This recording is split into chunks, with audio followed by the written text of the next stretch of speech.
berpisah dengan tertawa. Ha ha ha ha ha ha. Tanpa disepakati, kita berpisah dengan tertawa, tanpa salaman, apalagi pelukan. Bukan karena kita harapkan. Ha ha ha ha. Kita tertawa, menikmati kretek penghabisan, asap berkepulan tanpa mencatat perjalanan. Langit menyimpan kabut pekat, pikiran melayang di batas mampat.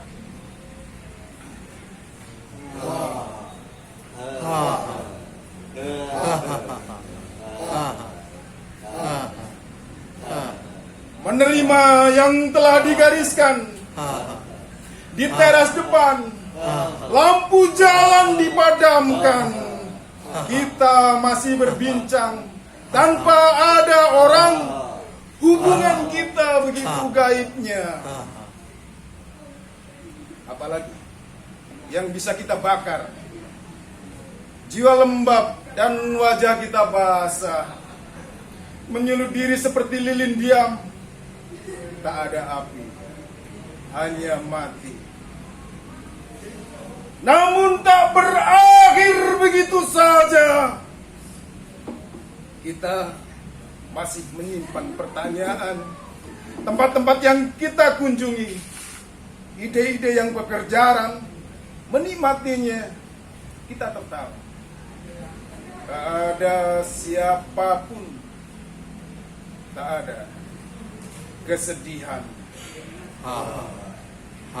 Menghirup malam, bulan padam, gigir sekujur badan, lampu jalan tak dinyalakan. Dalam gelap kita mengenang jalan-jalan yang kita tapaki, kegilaan yang kita nikmati. Kalimat berlarat-larat tak ada arti.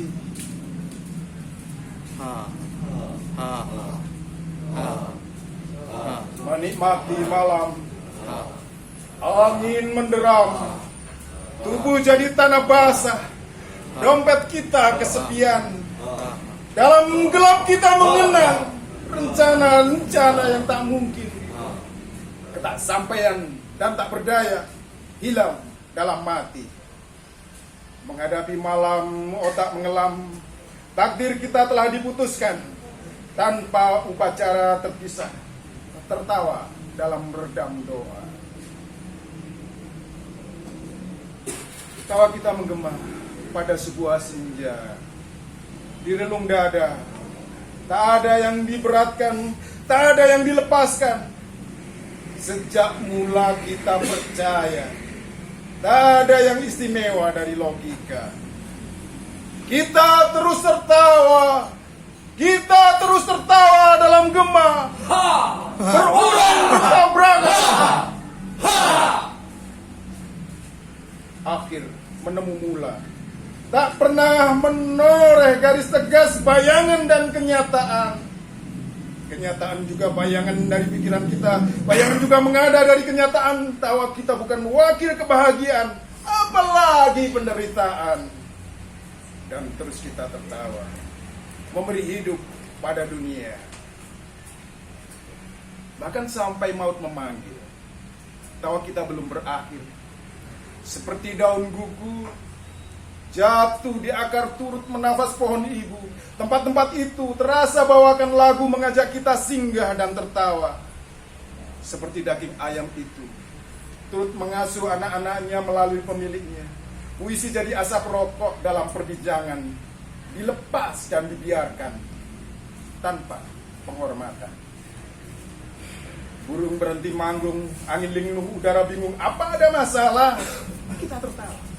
Tak harus mengurai sebab, tak harus berujung tuju, tak harus sebuah sikap, dan tak harus untuk tertawa.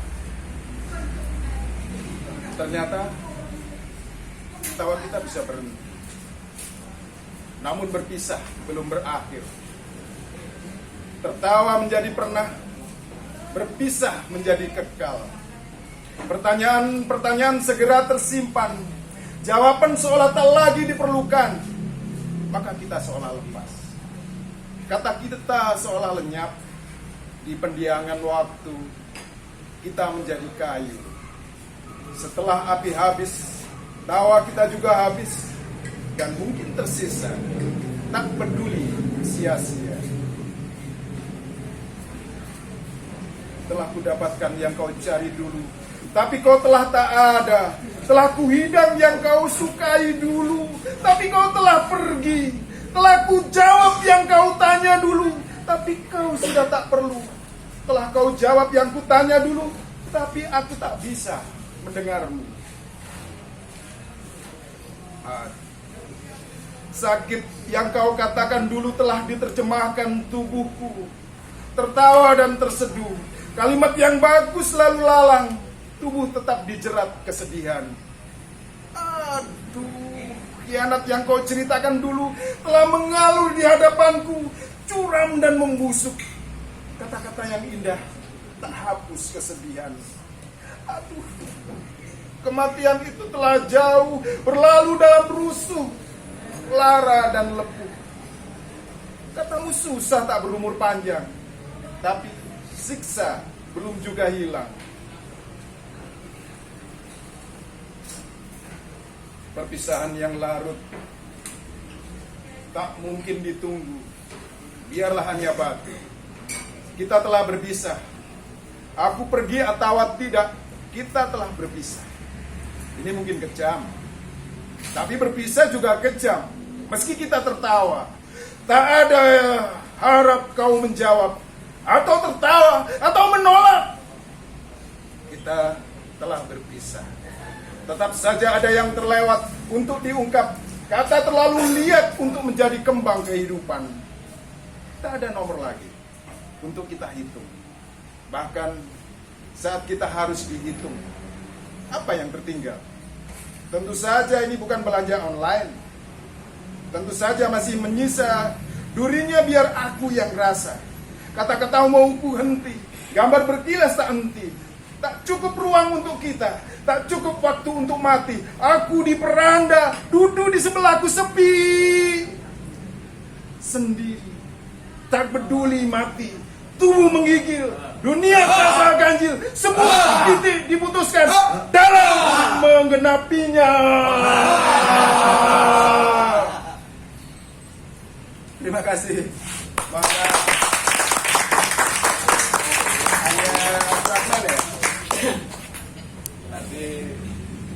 kawan. Pertama penyambutan yang gede-gede dulu ya. Nah, nanti kalau yang pertama sudah Mas Lea ya, abelas nanti semuanya ya. Dan kita tidak punya peran apa-apa untuk membaca. Nah ini tadi kita sudah membaca. Jadi beliau tidak bisa menuntut nanti. Wah aku udah membaca, bayar piro kan. Nah ini kita sudah nabung dulu. Jadi tidak ada kesempatan beliau nagih kita. Oke, ini kita manfaatkan. Mohon maaf tadi terlalu panjang. Padahal sudah saya potong separuh tadi ya, tapi masih panjang. Kesempatan ini kita gunakan sebaik-baiknya. Mudah-mudahan bermanfaat untuk kita semua saat ini, nanti di dunia ini atau nanti di akhirat kita. Karena manfaat itu tetap misteri ya. Kalau kita agak sombong sedikit gitu, manfaatnya insya Allah tidak ada. Kalau kita rendah hati, menerima, terbuka, insya Allah apapun rahmat juga akan sangat banyak. Silakan Pegawai Kiai.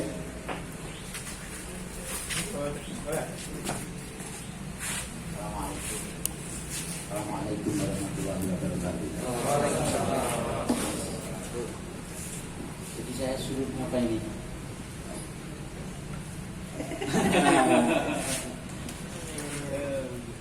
Mr. Mansur, ini kopi Mas Failu dan oh sudah. Air putih aja lah. Termasuk generasi putih. Oh, ya. Air putih ganti. Perempuan 3.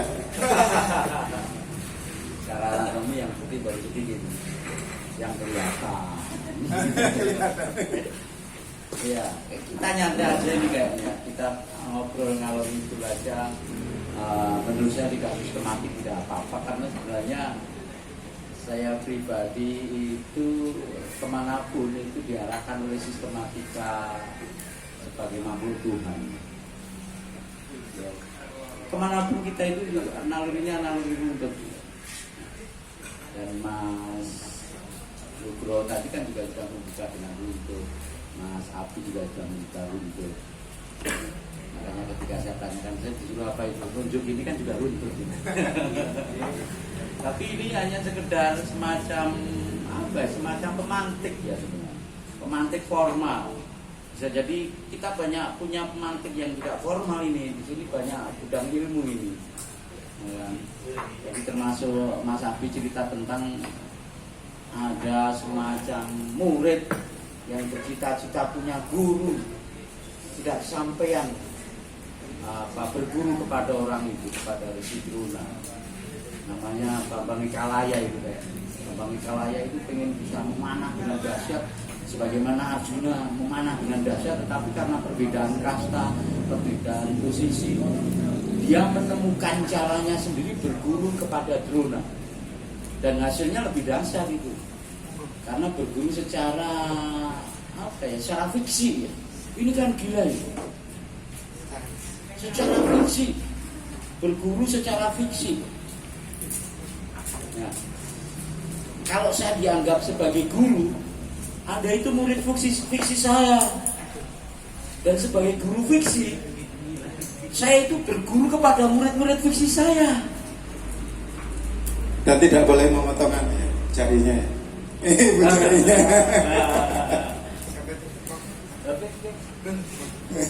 Bila dipinjam potong jari itu ya.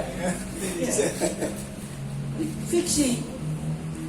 Jadi sebenarnya guru dan murid itu fiksi. Iya kan? Fiksi. Guru dan murid itu tidak fiksi ketika kita masuk lembaga non fiksi. Loh, iya kan? Masuk sekolah formal, masuk kampus. Iya kan? Tapi banyak orang mengakui sekolah-sekolah formal itu hanya sebatas formal. Banyak kita itu didewasakan oleh sekolah-sekolah fiksi. Yakinlah itu. Ya kan? Banyak keajaiban-keajaiban gagasan, baik tentang agama, tentang kehidupan, itu muncul dari perguruan-perguruan fiksi, pondok-pondok fiksi. Kalau di dunia pesantren, banyak santri-santri kalung itu dahsyat luar biasa. Karena guru fiksi dia itu dia hadirkan di mana aja. Ruang kelas itu dia hadirkan di mana saja. Niatan belajar itu tidak fiksi di sekolah fiksi. Buktinya Bambang Ikalaya itu. Buktinya kita yang belajar secara fiksi itu, kita menghadirkan guru kita itu di mana-mana. Ini gila kan ini. Misalkan lihat banyak orang mengaku muridnya secara fiksi. Ya. Saya tidak buka ruangan kelas, ya kan? Saya tidak mengajar, tapi mereka mencoba belajar dari Lea, mau tidur, mau baca, mau bahkan di kamar mandi mereka bayangin gila ini Lea, ini bunga mula, ya. Ini kan gila ini. Jadi belajar secara fiksi itu luar biasa menurut saya. Ya, relasinya lebih luar biasa, apalagi kalau kita merujuk kepada niatan belajar itu, mengalahkan semua aturan-aturan formal, dan yang paling penting mengalahkan relasi-relasi non fiksi yang itu biasanya dibatasi oleh dimensi ruang dan waktu. Dicek aja akhirnya Bambang Ikalaya itu bertanding memanah dengan Arjuna, sama persis kemampuannya.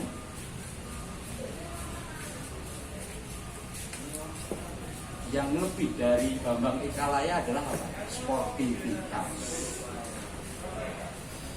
Itulah kenapa akhirnya Bambang Ikalaya dipotong jari. Nah, mudah-mudahan sekolah non fiksi itu tidak seperti itu ya. Jadi yang kemudian lahir koruptor lah.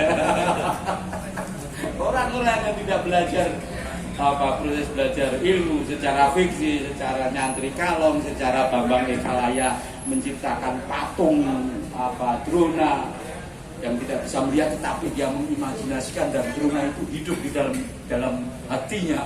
Itu dia bawa kemana-mana. Arjuna tidak bisa bawa Drona kemana-mana. Mas Failo, maaf kalau misalkan nyantri tidak bisa bawa kiainya kemana-mana. Cukup ketika di pesantren aja. Saya ketika sekolah nggak bisa bawa guru saya kemana-mana.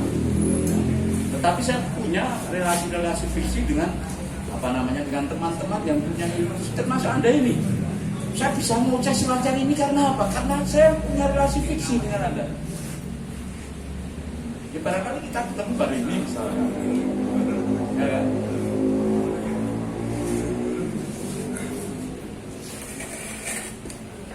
Termasuk tubuh dan puisi itu ada relasi fiksi yang itu ditolak secara keilmuan formal ya.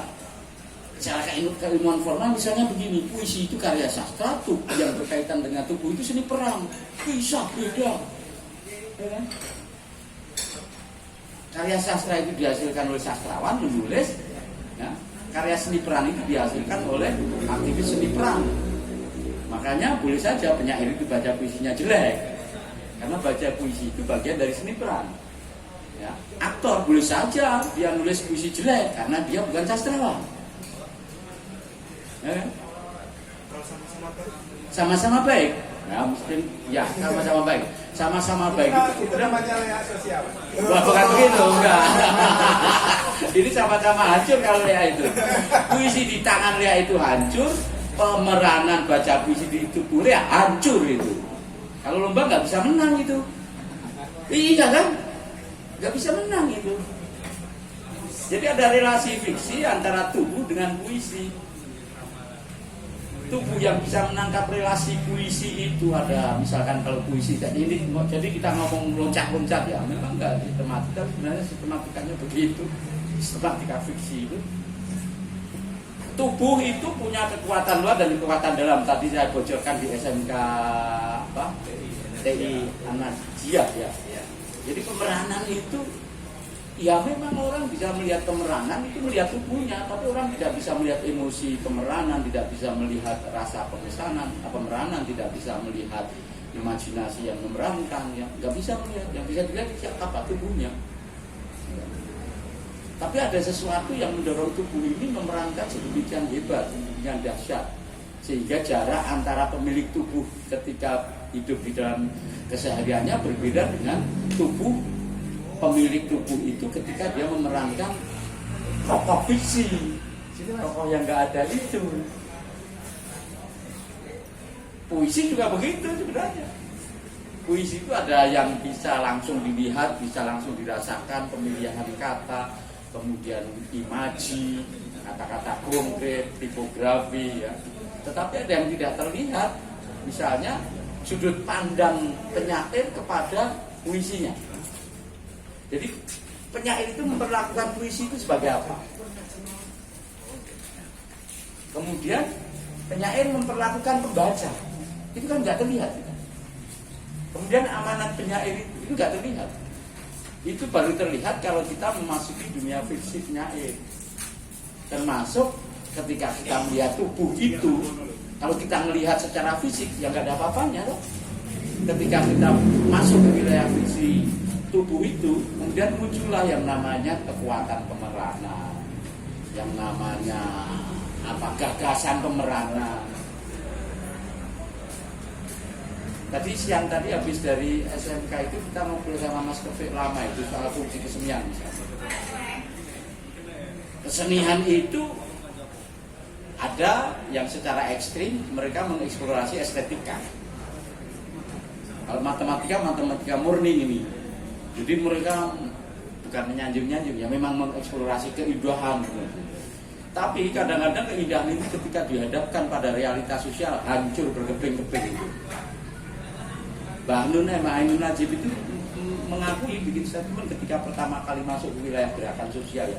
Puisi saya itu hancur berkeping-keping, gak indah sama sekali, runtuh, remuk redam. Ya kan? Itu sama dengan saya puisi bola, sama itu. Jadi kadang-kadang ada keindahan estetika yang itu nggak nyambung dengan realitas sosial. Itu kan apa? Relasi fiksi. Ya. Relasi yang tidak tergambarkan teori-teori formal. Kita terlalu serius nih kayak enggak. Ini jebakan apa ini? Kacau ini. Ya. Lanjut. Pas kacau ini kalau terlalu formal janganlah. Saya dipancing aja. Makanya saya tadi ngomong sama kita aja lah apa namanya semacam talk show aja. Kalau saya ceramah, terus pikiran saya 3 SKS gitu. Gitu. Kemudian sistematika RPP apa namanya? RPS ya kan apa? Pembelajaran apa RPS? Dulu kan ada itu. RPP. Rencana pembelajaran sekolah, rencana pembelajaran perkuliahan kayak gitu. Jadi saya bilangnya saudara-saudara, ini dia janganlah kita cairkan aja. Nah, oke. Itu. Tidak apa-apa serius mas, karena ini kan kopi-kopi semua. Kopi membuat santai, pikiran membuat serius nggak apa-apa.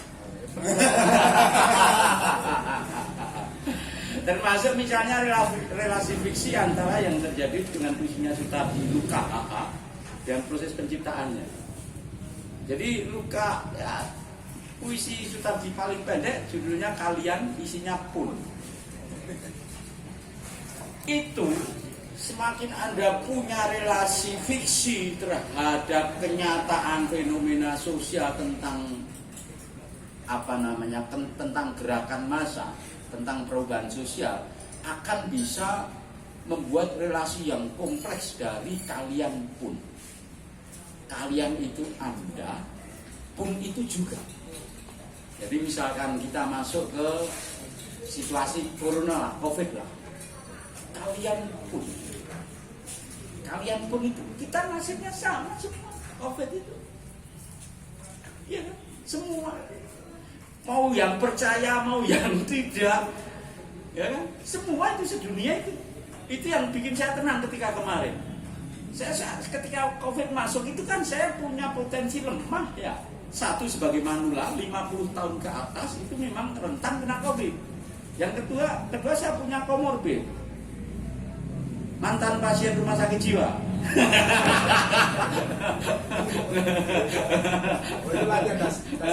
Komorbid itu penyakit penyerta ya, itu yang berbahaya. Ya saya memang sehat, jantung nggak punya sakit jantung, nggak punya, tapi kan punya potensi sakit jiwa. Ya stabilitas ya, soal stabilitas itu di sini kan juga bisa menghantam. Komorbid yang digembar-gemborkan secara medik itu belum lengkap. Orang-orang yang tidak stabil pemikirannya, jiwanya nggak stabil, kena itu. Saking traumanya kena itu. Bukan komorbid ya. Ya kan? Oke, kembali ke kalian pun itu. Ketika kita masuk ke zaman korupsi misalkan di Indonesia ini, kalian pun. Jadi terjadinya kalian itu juga korup kan gitu kan? Membiarkan sesuatu yang terjadi. Jangan menyandarkan kerja hukum hanya kepada lembaga-lembaga itu. Enggak. Sambung. Kalian pun. Iya kan? Pun.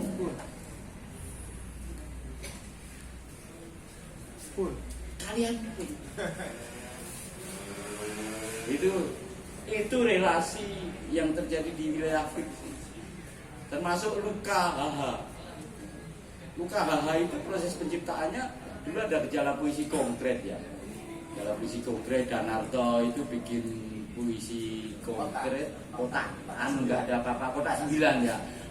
Puisi konkret itu adalah puisi yang bisa dinikmati secara visual atau dirasakan. Ini kata kunci dari menikmati karya-karya seperti itu. Kita harus punya relasi fiksi. Nggak bisa kita melihat kotak sebagai kotak. Sama seperti sekarang. Kalian nggak bisa menikmati saya leak sebagai leak, nggak bisa itu. Pembesaran yang terjadi di medsos, leak itu nggak bisa. Runtuhkan itu. Itu kan institusi yang menyesatkan itu. Loh iya kan? Iya kan? Menyesatkan itu. Dan menyesatkannya biasanya terjadi pembesaran. Kacau itu. Maka guyonan saya ketika ketemu itu, ini kacau, ini saya harus didolimi ini.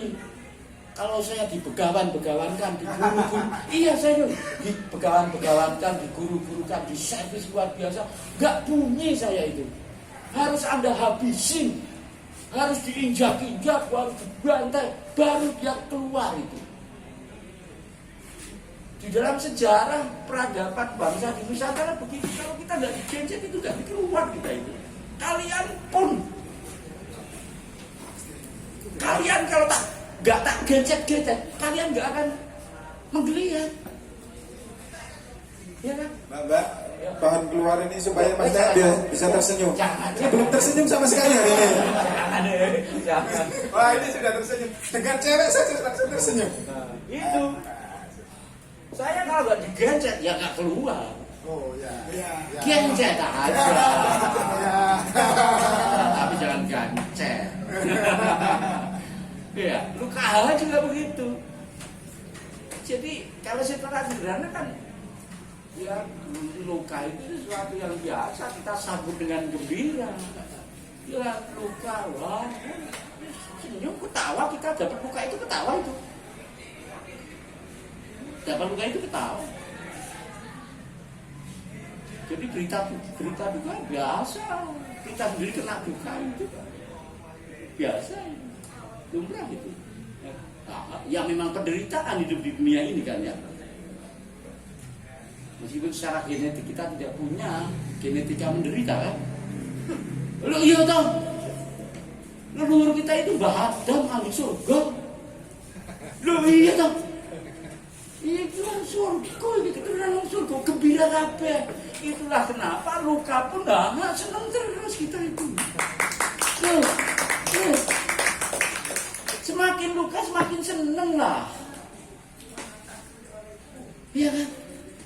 Reneng luka itu nggak ada kecuali dinikmati dengan bergembira. Pesta luka gitu. Loh iya, saiki tonton ndo. Coba sing ora luka semene luka kabeh iki. Luka corona, luka pandemi, luka ekonomi, luka jomblo, luka kabeh itu. Itulah kenapa ketika di Kempot itu memunculkan apa jenenge? Di Kempot ambiar, ya gembira bos, ambiar oke ya tak, jomblo oke, ya, dahsyat itu. Iya, ambiar kalian pun, tapi jangan lupa luka, ambiar oke. Ini relasi-relasi fiktif itu, relasi-relasi yang sifatnya imajinatif itu, yang nggak formal, tidak terbatas dalam ruang dan waktu. Tubuh dan puisi itu tidak terbatas ruang dan waktu. Keluarkan itu dari teori-teori sastra, keluarin tendang keluar. Tubuh seni peran itu keluarin. Kita ngomong soal happening adat, seni peristiwa. Bukan teori tentang terjadinya peristiwa. Termasuk ini kita sedang mempraktekkan itu kan. Seni peristiwa. Hancurin itu institusi pembesaran itu. Gagasan-gagasan teoritis itu. Hancurin. Ketemu dari lagu. Entah itu namanya teori, entah itu namanya ngawur. Loh iya toh. Harus diuji. Kalian pun. Iya kan? Nah, begitu ini hubungan antara tubuh dengan puisi itu disamping sebenarnya secara analogi sama. Eneng jopone, eneng jerune. Tapi dalam dan luar itu relasinya sebenarnya relasi fiktif. Mbok uncai secara teori itu relasi fiktif ya, fiktif. Termasuk tubuh dan puisi akhirnya. Di dalam tubuh sendiri ada yang kekuatan luar, kekuatan dalam. Di dalam puisi sendiri ada struktur fisik, ada struktur batin kan begitu kan. Kalau teorinya, kowe kudu muncak iku ya ora apa-apa muncak ono, setelah itu teorinya lupakan. Lupakan, cari sendiri relasinya. Termasuk misalkan secara ngawur-ngawuran saya bisa bilang bahwa tidak ada tubuh yang tidak puitis. Atau asal tidak ada puisi yang tidak menubuh. Puisi itu menubuh di dalam dirimu.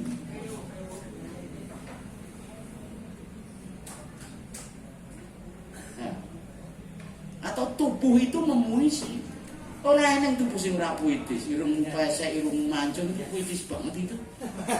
Ya iya kan? Nah, ini jasate Gusti Allah, bukan secara relasi fiktif atau secara relasi agama, bukan berada di wilayah itu ya. Tapi bayangkan irungmu neng kono ya toh, dengan komposisi itu tiba-tiba dijolek karo irungku. Dulu pernah ada fenomena perempuan operasi hidung atau memperbesar hidung. Bayangno, wajah beda-beda itu perempuan. Begitu masuk salon, hidungnya diformat, dimancungkan. Begitu keluar dari salon, perempuan itu hampir sama semua. Sejatinya puisi kan berbeda. Kalau sama yaitu menjadi keramaian massa. Gagal sebagai puisi. Nah ini kiat sederhana rahasia dapur. Jadi kalau tulis puisi jangan sama dengan yang lain. Salah satu cara supaya tidak sama ngawuro.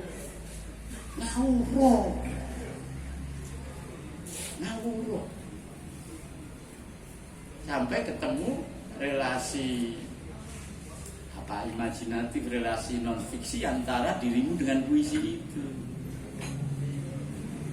Nek gemben kalau dulu, jadi karya seni itu bukan hanya ngomong soal teknik, bukan hanya soal ngomong gagasan, tapi juga ngomong soal laku.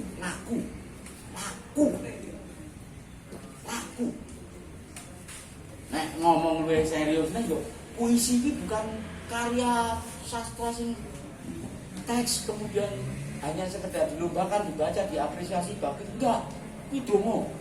Jadi hati-hati menulis puisi kuwi. Kuwi donga. Sampai ke wilayah itu yang saya alami. Jadi kadang-kadang ada yang saya tulis itu tiba-tiba muncul itu kenyataan itu. Misalnya kekayaanku hanya buku dan bunga, ya sak mudar-mudar kuwi suge-suge kok ora mungkin duwe mobil, duwe ora. Ya mek ndek kembang karo ndek buku sak yahene kan. Gore ndek buku. Ya kan. Donga kuwi. Laku, hati-hati. Jadi nek puisi tidak sampai ke wilayah itu, tidak sampai ke membuat relasi fiktif yang kemudian nuju menenggon sehari-hari, ya oke puisi-puisi sing mau di dalam ruang perkuliahan, di dalam ruang akademis, yo kamu menjadi penyair yang dahsyat, oke, ya kan? Tapi sebatas ya teksmu yang dahsyat, laku buku. Rendra itu pernah ditekan-tekan sama Rifai Yakin atau siapa, ketika SMA dia udah menulis puisinya bagus banget, bagus dicek sama si Rifai, ya bagus kamu, tapi kamu kurang menderita. Maksudnya kurang menderita ya saya ini kurang. Kenapa tidak semua orang bisa kayak gitu kempot proses kreatif dan lain sebagainya? Karena kamu kurang ambiar. Jadi kamu itu keramaian ambiar, iya kan? Umat ambiar. Jadi ya pemuka-pemuka ambiar, sing nglakoni ambiar itu beda karo kempot, mendarah daging ambiarnya.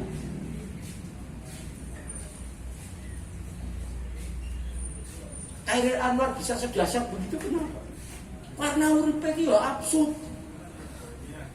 Ya kan bohemian, utang oke, keneng sipilis, ya kan? Gagal bercinta, apa isine ya apik. Di antaranya, tapi kena gagal bercinta terus, jomblo terus nulis puisi jomblo apa tentang asmara yo gua sampeyan entek-entekan iki. Tapi kamu tetap harus buka. Barangkali runtek. Proses itu jauh.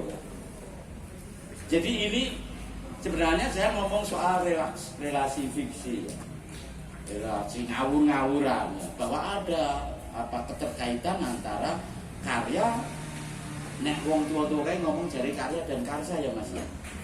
Karya dan karsa itu dadi siji. Donga karo laku itu dadi siji. Lah wong awakmu ki donga kok setiap hari kok. Wujudnya donga apa? Patung karo hukum anatomi ini, ayat-ayat di Gusti Allah, tanganmu tetap neng tangan kono. kok tahu sih kok nang kene terus. Ya ora. Iya kan? Yo nek kene iki kan wujud berzikir. Otomatis kan itu. Yo nek teori anatomi kan memang ngono to, Mbak. Ya ngono, tapi kowe ra ngono kan yo iso gawe operasi termasuk irung ki mau. Iya kan? Operasi irung karepe gen lebih puitis. Ya kok rupane padha kabeh. Pernah ngamatin itu? Ya saya secara padha kabeh ya tanggoku. Sing kono operasi, zaman dulu operasi ngono begitu. Bukan operasi apa suntik salon itu. Itu kan sama ini namanya, sama persis. Padahal semua enggak komposisinya. Nah. Ini kopi ini wis ndek mandek sih. Kalau di Kopi ini kok. aku gak ilah itu ini ke puisi tradisional. Kalau dijejer pantun dengan puisinya Mas Lea, kayaknya pantun welek, tapi kan ternyata ada konteksnya. Teman-teman pernah kalau dimarahi bapaknya dengan puisi, nah pantun itu untuk memarahi, untuk menyindir. Kelihatannya kalau teksnya, tulisnya ya lebih jelek, tapi dia kan punya konteks tersendiri, sehingga ya memang tidak bisa dibandingkan karena beda. Kalau perkara dimensinya jelas menarik kalau di pantun atau kesenian yang lain di budaya kita, semuanya kan pasemon, simbolik. Mau panen ada pantun, mau jatuh cinta ada pantun, ada kenalan. Mau berpisah. Jomblo ada pantunnya. Jadi ada konteksnya yang hidup di situ. Tidak sangat verbal, bahkan kadang-kadang tidak verbal lagi dengan benda-benda anaknya nakal kayak keris pulang geni. Oh, jadi bermanfaatkan konco-konco. Tidak verbal, tidak kata-kata. Puisinya di situ. Bahkan ketika kita kehabisan dana, dulu pernah buat puisi tubuh ya. Jadi kata-kata dengan gerak, satu kumpulan puisi dalam tubuh. Jadi dilihat, jadi tidak dibaca. Atau agak nakal memang karena buat puisi kotak 9 gitu. Atau buat gambar Sudarjo itu sapi luka gitu. Daging.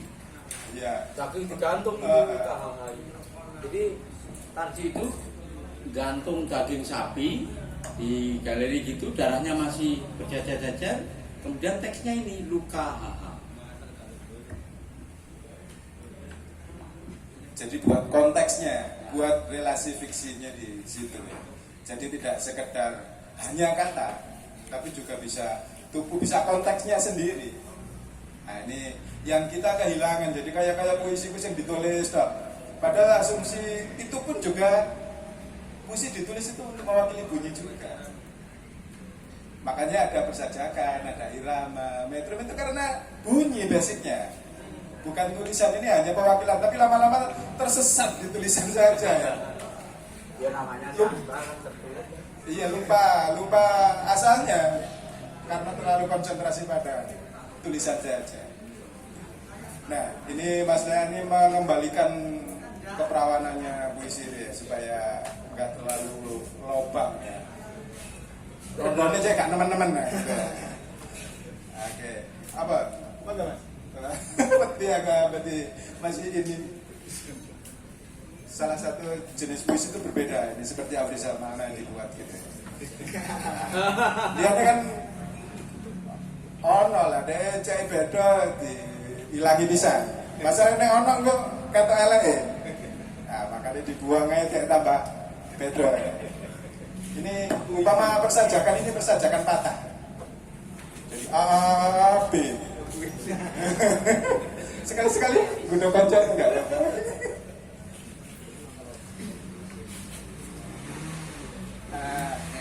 Dari teman-teman Mas ya. Bangga.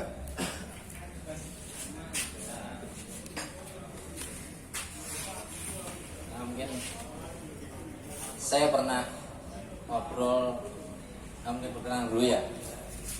Perkenalkan saya Didik Eros Daryono dari Kabuh perbatasan Jombang Lamongan. Untuk di sastra Indonesia sebetulnya saya kurang begitu aktif karena lebih fokus di sastra Jawa. Saya pernah berbincang dengan almarhum Pak Jayus PT. Sebetulnya semua manusia itu punya potensi bercerita. Dan memang pada saat awal berangkat, kalau yang mulai dituangkan dalam bentuk tulisan, itu bentuknya masih realis, sesuai dengan kehidupan natural, ya, apa adanya. Tapi seiring dengan perkembangan usia, itu dia akan mencapai tataran surrealis. Nah, mungkin di sini hampir sama dengan yang disampaikan oleh Mas Tea tadi. Jadi puisi yang pada awalnya bentuknya hanya apa yang kita baca, apa yang kita lihat dalam kehidupan sehari-hari, ini pada saatnya nanti akan kembali kepada bentuk aslinya, bentuk seperti yang diciptakan oleh Yang Maha Kuasa, dan itu akan menemukan jati dirinya sendiri. Mungkin seperti itu. Ya, terima kasih.